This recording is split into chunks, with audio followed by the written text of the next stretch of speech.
Welcome back to another episode of Comic Book Savant Video. This episode I'm going to be doing a television review for the CW DC Universe shows. They had the mega crossover, which is Crisis on Earth X. It came out a few weeks ago. I know a lot of times people DVR and have a backlog of television shows, and since the holidays are here, a lot of people catch up on shows they've fallen behind on during the holiday season. So I thought it was a good time, if any. We had so many other things coming out that I was reviewing and talking about on the channel. So I finally took a moment to get caught up on some TV, watch this crossover, which is a 4-part crossover event that took place on the 4 CW shows: Arrow, Supergirl, Legends of Tomorrow, and The Flash. They did it over 2 nights, 2 episodes per night. And I have to say, I was really surprised because they do these big crossover events every year. They've done them for, I think, the past 3 years, really 4 if you count what they did. It was kind of a soft spin-off, because Barry originally appeared on Arrow, and then they kind of did a soft pilot on Arrow that led into Flash. So they've kind of been doing crossover type events between the different shows for the past about 4 years or so now. Last year they did kind of this musical crossover that really didn't hit well with me, and I really didn't care for it. Just was kind of off. The year before, the event was pretty decent. This one is probably the best one they've had to date. You could definitely tell that they put more money and time and effort, and I really liked the storyline. You basically had from an alternate Earth the doppelgangers of the heroes, that their main heroes for our Supergirl, Arrow.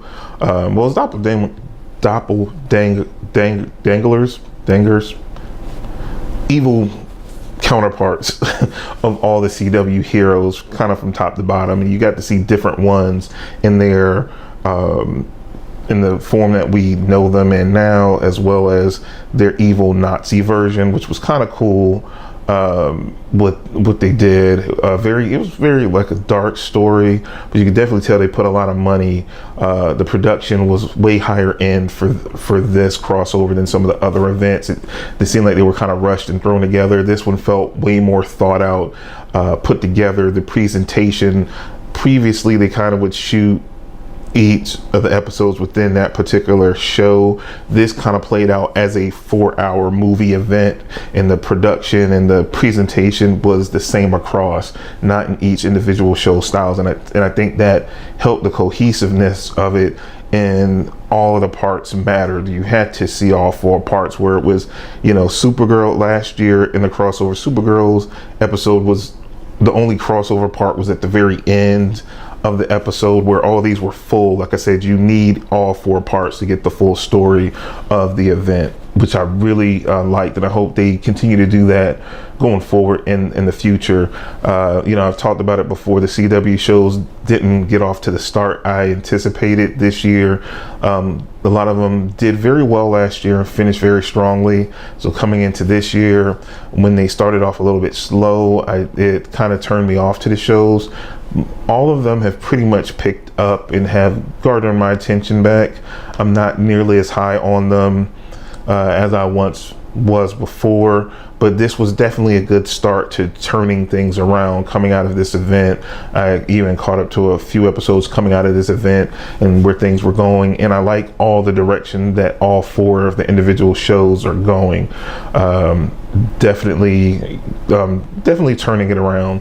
So going into the second half of all the seasons, after the winter break, where all the shows will pick up, I'm kind of liking the direction of the CW universe. And soon Black Lightning is being added to the lineup, to the CW shows. I think it premieres sometime in January. I don't know how it will connect to the larger CW universe, DC universe that we have currently. I don't know how it's attached outside of being on CW. It's a DC property as well. We don't know if it's tying into Arrow, Flash, or is it going to be its own thing? Is he going to be on a different Earth? Is he going to be on Supergirl's Earth, because she's on a different Earth than from the rest of the heroes. It'll be interesting to see, but time will tell with that. And I'll probably have a review on that on the channel when Black Lightning premieres and get a couple of episodes under the belt, and I'll do a short review on the channel as well. So like I said, definitely thumbs up. If you're not aware, you can check out, if you've missed any of the episodes or you haven't checked out any of the CW shows, this could be a good starting point. If you have a smartphone or Apple TV or Roku, the CW app is totally free. You don't need to have a service provider or anything, because, you know, on some of those devices you have to have cable or some type of internet cable service like DirecTV Now or something along those lines to get a login to gain access to certain apps for channels. Cool thing about CW, their app is totally free, so you can always go back and watch their shows. And the good thing about their shows, the night the episode premieres, it's not on that same night, but that next day, whatever episodes that premiered the night before are available, again, totally for free. They also have CW Seed, where they have some free shows there as well. So it's a lot of free content via the CW app. So I highly recommend it. Again, you can have it on your phone, Android or Apple. Also on any type of streaming device that you might have via, again, Apple TV, Roku, Google TV, any of those. I think the app is available on all the different platforms, totally free. So check that out. You really don't have any excuse, because it's free. You can see all this stuff for free and enjoy it. But again, I give this a rating of about a 7.5 out of 10.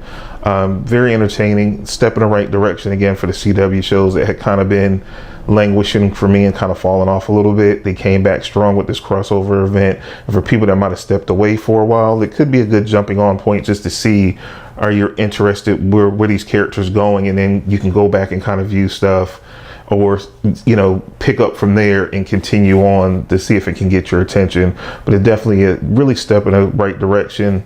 7.5 out of 10 for me. So definitely 2 thumbs up. But that's all I have for you guys this week. This should be the last video of the year. I'll be back in 2018, stronger than ever. Again, I appreciate all you guys' support. You know, for just subscribing to the channel. Don't forget to like, subscribe, share, help me get this content out there. Again, I appreciate everything you guys do. And don't forget, if you are subscribed, click the bell notification so you're alerted as soon as a new episode of Comic Book Savant video drops. And again, be safe over the holiday season. Have a happy new year, and I will see you guys back in 2018. Have a happy holidays and be safe. Take care.